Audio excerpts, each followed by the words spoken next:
Episode number 193. I am the resurrection, and the life, saith the Lord.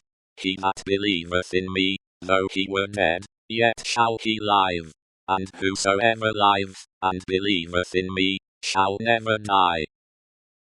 Now, that the streets were quiet, and the night wore on, the words were in the echoes of his feet, and were in the air.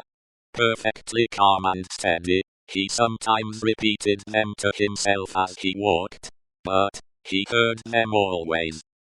The night wore out, and, as he stood upon the bridge listening to the water as it splashed the river walls of the island of Paris, where the picturesque confusion of houses and cathedral shone bright in the light of the moon, the day came coldly, looking like a dead face out of the sky.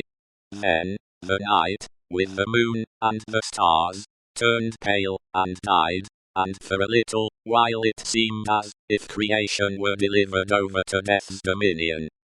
But the glorious sun, rising, seemed to strike those words, that burden of the night, straight and warm to his heart in its long bright rays. And looking along them, with reverently shaded eyes, a bridge of light appeared to span the air between him and the sun, while the river sparkled under it. The strong tide, so swift, so deep, and certain, was like a congenial friend, in the morning stillness. He walked by the stream, far from the houses, and in the light and warmth of the sun fell asleep on the bank. When he awoke, and was afoot again, he lingered there yet a little longer, watching an eddy that turned and turned purposeless, until the stream absorbed it, and carried it onto the sea, like me. A trading boat, with a sail of the softened color of a dead leaf, then glided into his view, floated by him, and died away. As its silent track in the water disappeared, the prayer that had broken up out of his heart for a merciful consideration of all his poor blindnesses and errors, ended in the words, I am the resurrection, and the life.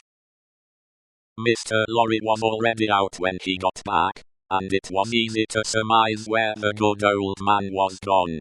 Sidney Carton drank nothing but a little coffee, ate some bread, and, having washed and changed to refresh himself, went out to the place of trial.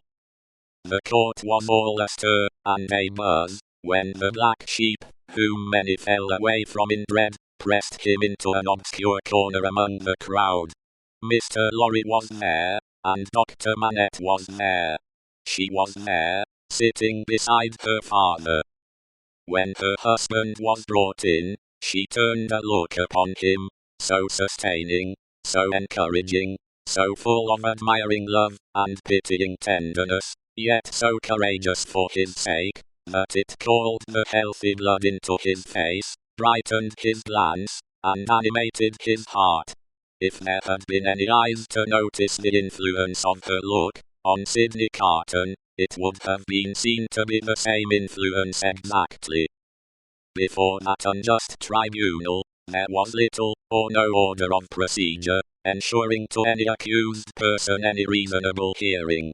There could have been no such revolution, if all laws, forms, and ceremonies, had not first been so monstrously abused, that the suicidal vengeance of the revolution was to scatter them all to the winds. Every eye was turned to the jury.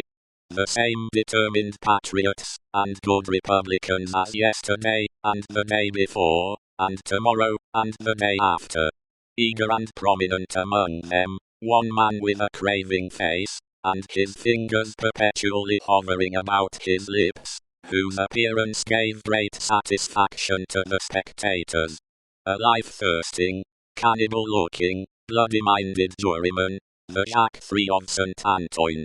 The whole jury, as a jury of dogs empaneled to try the deer,